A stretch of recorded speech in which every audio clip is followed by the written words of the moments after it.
Oke, kembali lagi bersama saya di Movila dan kali ini saya ada informasi yang sangat menarik sekali untuk kita ulas bersama atau untuk kita bahas bersama pemirsa di mana penggeledahan Hasto oleh KPK di rumahnya baru-baru ini ya itu dapat respon negatif oleh Guntur Romli selaku kader PDIP pemirsa.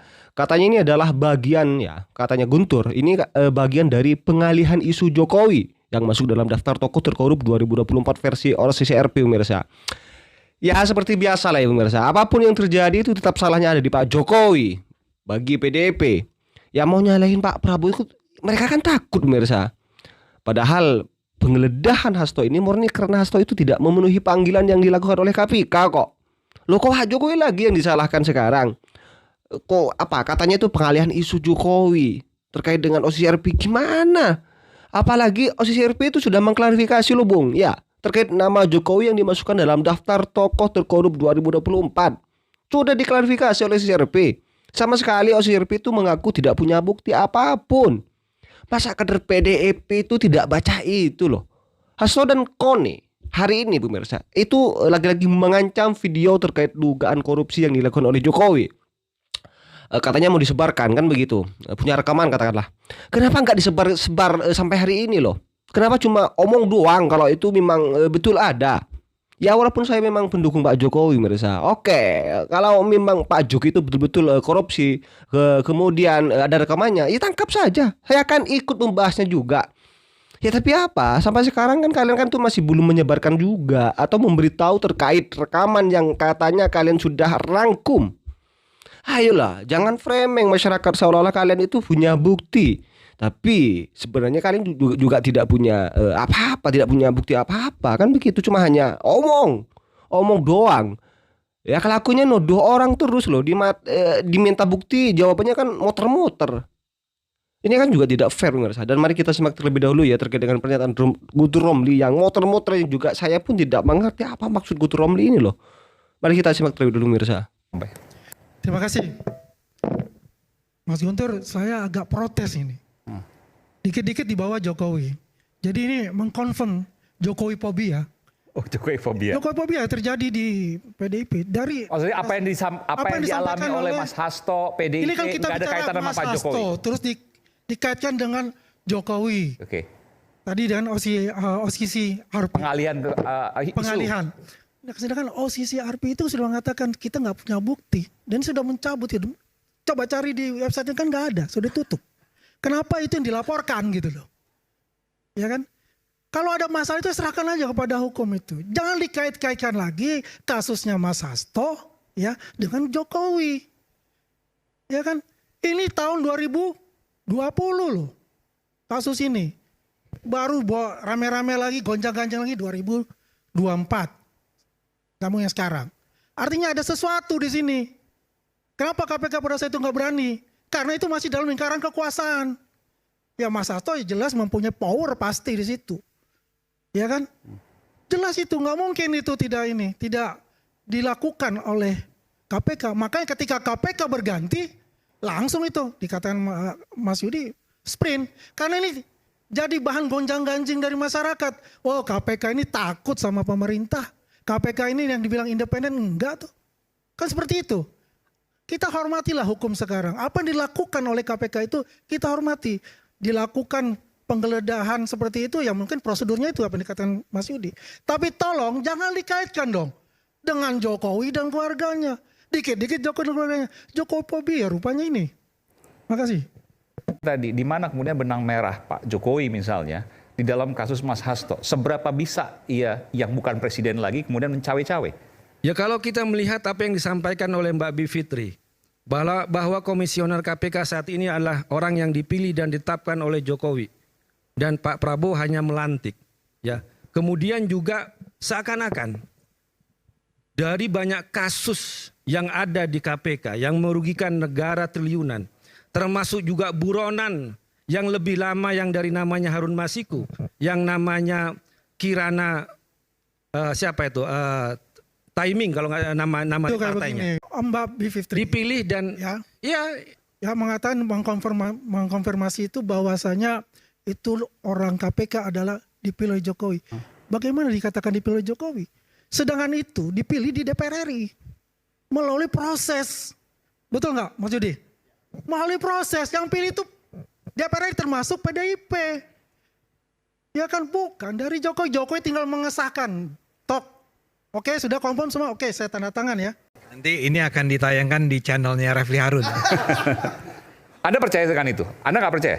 Lah, kalau itu dinyatakan oleh Mas Hasto sendiri, oleh Bu Koni, oleh sekarang Guntur Romli, ya saya harus percaya dong. Oke. Ya, kan orang yang mengatakannya adalah orang yang mengatakan kami punya bukti-bukti tersebut. Kami sudah buat video-video tersebut. Justru saya sebagai warga negara dan saya rasa kita semua, bahkan penonton televisi, itu mau menunggu sekarang. Itu adalah sebuah informasi yang sangat penting. Bahkan Bu Koni kan menyebutnya sebagai bom waktu akan meledak. Ya saya kan nggak punya urusan sama orang-orang yang tadi akan diangkat oleh Mas Hasto dan Bu Koni ini kan. Maksud saya gini, yang korup kan bukan kita, bukan Anda, bukan kita semua di sini. Yang korup saya nggak tahu siapa karena belum disebut, ya. Tapi taruhlah dia bilang ada pejabat-pejabat selama ini yang skandal-skandalnya itu akan diungkapkan. Ya bagus dong. Memang pertanyaan saya adalah seperti Anda tadi ya. Bukannya seharusnya disampaikan lebih awal. Kalau memang Anda udah punya bukti-bukti korupsi, kenapa baru sekarang? Ya, kalau ini terjadinya misalnya bukan tahun 2024, tapi 2023, 2022, ya diungkapkanlah. Mestinya semua indikasi korupsi itu dibongkar. Saya kasih contoh nih, kenapa misalnya sekarang kita tadi dikatakan KPK tiba-tiba sprint nih isu Harun Masiku. Saya duga ini ada kaitannya kan selama 4 tahun, koreksi saya kalau saya salah nih KPK ya. Selama 4 tahun sebetulnya KPK ingin membongkar itu tapi nggak bisa. Saya duga ya. Saya duga ini antara lain ada kaitannya dengan mantan ketua KPK yang bernama Firly Bahuri. Ya, saya duga. Dia udah bersalah kan, dia mundur. Diberhentikan ya. Oh, dia tersangka sekarang. Jadi ini selama 4 tahun teman-teman KPK itu ingin segera membongkarnya. Karena mereka merasa punya informasi yang cukup bahwa something terribly wrong terjadi nih dalam kasus Harun Masiku. Dan sejak tahun 2020, lagi-lagi koreksi saya kalau salah, memang nama Hasto sudah disebut. Apakah sebagai tersangka, apakah terlibat, apakah pemeran, saya nggak tahu ya. Cuman sudah bahkan Jadi majalah. maksudnya waktu itu diintervensi oleh PDI Perjuangan. Tapi tadi disebutkan. Saya nggak bilang ada intervensi ya, dari PDIP. Ada kecurigaan ke sana. Tapi saya sebutkan. Saya tidak ya. Logikanya maksud juga tadi disebutkan. Kalau seandainya Mas Hasto sebagai sekjen pada waktu itu yang berkuasa, ya kan? Pada waktu kan 5 tahun lalu sebelum pemerintah sekarang berkuasa, nggak akan ada kasus Harun Masiku, itu gimana penjelasannya? Setuju, saya cuma mau bilang bahwa dalam 4 tahun tersebut dari tahun 2020 sampai 2024 ya pasti ada pihak-pihak yang dengan sengaja mencegah jangan sampai ini terbongkar. Karena buktinya adalah sekarang begitu udah ganti ketuanya, ya Firly Bahurinya diganti, ketua yang baru dan kemudian PDIP-nya sendiri tidak menjadi sebuah partai dominan. Ya, tiba-tiba sprint. Dan itu menurut saya ya biasa-biasa aja. Selama ini ditahan-tahan, begitu dikasih kesempatan sprint. Ya. Kalau Anda tanya ke saya, menurut saya Pak Hasto salah nggak? Saya sih percaya dia salah. Tapi kan saya percaya, belum tentu benar. Kok bisa percaya dari mana? Karena tadi dari 2020 sudah disebut, ya. Dari sekarang KPK pun dengan sangat percaya diri bilang bahwa dia, Pak Hasto, kami nyatakan sebagai tersangka. Ya, artinya mereka sudah punya cukup bukti nih untuk mengatakan bahwa Pak Hasto tersangka. Karena itu saya percaya. Saya nggak mau skeptis dengan apa yang dikatakan oleh KPK dong. Jadi data-datanya cukup untuk membuat kita percaya Pak Hasto bersalah. Nah saya kembali ke pertanyaan Anda. Jadi memang data-data itu bahaya kalau ditutup-tutupi. Menurut saya apa yang dilakukan oleh Pak Hasto itu sebetulnya kurang tepat. Bahwa beliau itu selama ini sudah mengumpulkan bukti-bukti korupsi oleh para pejabat. Dari mana ke mana saya nggak tahu. Tapi dia mengumpulkan data-data mengenai pejabat yang korup atau yang melanggar hukum. Tapi dia diamkan. Nah sekarang ketika kasus dia sendiri lagi rame. Kemudian dia bilang bahwa saya akan bongkar nih. Menurut saya itu nggak pantas. Seharusnya nggak pantas dalam arti begini. Kalau Anda memang punya data-data itu yang sangat kuat, yang seperti bom waktu, yang akan mengguncangkan Indonesia, ya, artinya itu adalah informasi-informasi besar, bukan informasi yang receh-receh, bukan informasi yang nggak penting. Ini pasti penting, pasti menyangkut nama-nama orang terkemuka. Nah, kenapa itu selama ini Anda tutup-tutupi? Dan kemudian bahkan saya sampai bertanya, betul nggak kalau Anda menutup-nutupi informasi mengenai korupsi, ya, dan Anda dengan sengaja menyembunyikannya di bawah meja, di bawah tempat tidur dan seterusnya, Anda turut bersalah dalam tindak korupsi tersebut. Saya kasih bayangan nih, kalau saja yang nanti akan diungkapkan oleh Pak Hasto adalah sebuah korupsi yang dilakukan oleh pejabat X pada tahun 2022, 2 tahun yang lalu, dan informasi tersebut dengan rapih ditutup oleh Pak Hasto sampai tidak diketahui oleh publik, dan baru sekarang dia ungkapkan bahwa pejabat X itu pada 2022 sebetulnya memperoleh gratifikasi sebesar 50 miliar rupiah. Menurut saya harusnya tahun 2022 itu diungkap kepada publik bahwa saya punya informasi nih mengenai Pak Ade Armando yang terima 50 miliar.